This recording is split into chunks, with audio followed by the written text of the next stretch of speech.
So, what happens when a legendary franchise, one of the greats, decides to take a long, hard look in the mirror after 30-something years?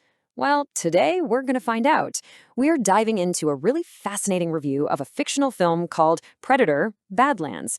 And let me tell you, this isn't just about a movie. It's more like an autopsy of a cinematic myth. And this right here, this quote is the key to the whole thing. It's the central idea.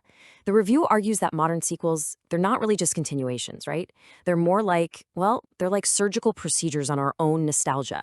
They're trying to figure out what made the original so special, what made it tick. And honestly, it's a brilliant, kind of brutal way to look at what's coming next.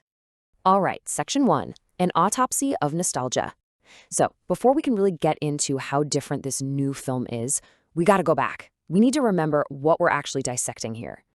Think back to the 1987 original. I mean, it wasn't complicated, was it? It was just raw, visceral, absolutely terrifying. It was all about pure survival against this unstoppable force. That image of the mud-covered primal hunter is the bedrock of the entire franchise. It's the foundation that everything else was built on. Or in the case of Badlands, maybe what it's trying to escape from. Okay, section 2, the hunter's identity crisis. Now, this is where things get really interesting. The review argues that Badlands doesn't just give us a new hunter. Nope, it gives us a whole new kind of creature. I mean, just look at this comparison. The difference is, it's night and day. On one side, you've got the icon, right? The mud-covered beast killing for honor. Pure primal terror. And on the other, what the review calls a titanium-masked teen who's having an identity crisis. A hunter who grieves, meditates, and feels trauma. The original was all about instilling fear. This new one? It's about feeling pain. It's a complete, fundamental rewrite of the character's DNA. So what's driving this big change? Well, it's a whole new dynamic. Instead of hunting a bunch of commandos, our new predator gets paired up with a humanoid synth named Thea.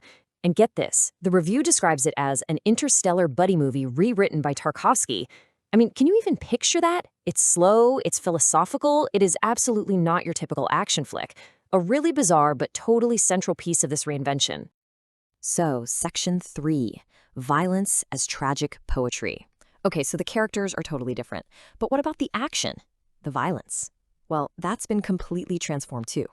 It's not just brutal horror anymore. It's something else. Apparently the visuals are just stunning. The review talks about each battle like it's a miniature opera, this ecstatic ballet of violence. So instead of shaky cams and frantic cuts, imagine something deliberate, heavy, almost sad. It says the predator itself moves with this sense of tragedy. The violence isn't there just for thrills. It's a performance. It's poetry. And the review has this perfect name for this style. It's called Stage 3 Disney Syndrome. And it's such a sharp diagnosis for modern blockbusters, isn't it? You know the type. They're trying to be this deep philosophical odyssey, but they're wrapped up in such slick, focus-grouped packaging that all the rough edges are sanded off. Even the blood, the review says, looks polished. And the sound design, it follows the exact same philosophy. This isn't about jump scares. The review calls it pure weaponized atmosphere. Think about that iconic stealth cloak sound. Here, it's not just a cool gadget effect anymore. It's described as being like a ghost passing through the speakers. It's all about creating this sense of melancholy and dread, not just, that heart-pounding terror. And that brings us to section 4, when the monster thinks. This is really the heart of it all.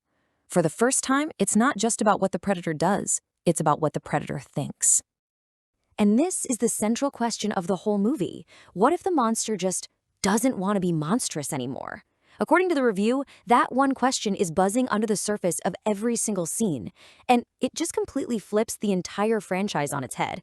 I mean, what does happen when the ultimate hunter starts to question the whole point of the hunt? And that synthetic sidekick, Thea, she's absolutely crucial to this whole idea. She's basically the mirror that's held up to the predator's own awakening mind. The review calls her tragic poetry. She's cold and glassy on the outside, but inside she's humming with suppressed humanity. She's the perfect counterpart, right? A machine who feels too much for a monster who's just learning how to feel it all. And it all comes to a head in this one small, quiet scene.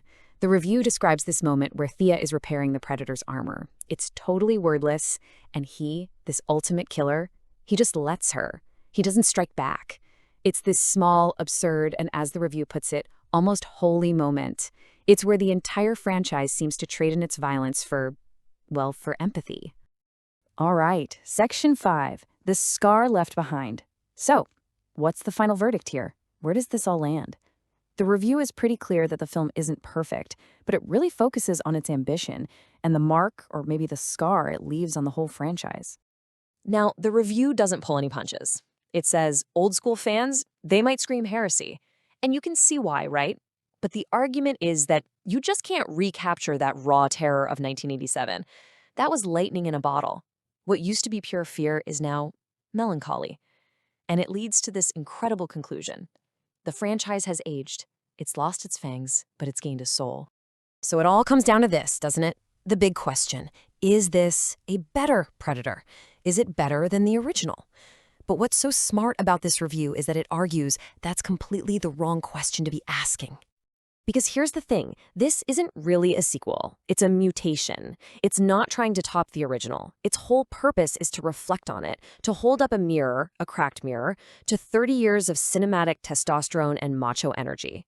It's there to show us how much things have changed. And this final quote from the review just wraps it all up so perfectly. If the original Predator was a knife to the heart, Badlands is the scar left behind. Wow. I mean, think about that. The original was that sharp, sudden, lethal blow. And this new film, it's the aftermath. It's what's left when the wound has closed. It doesn't bleed anymore, but you can never, ever forget it was there. Just a really powerful way to think about how a legend can evolve.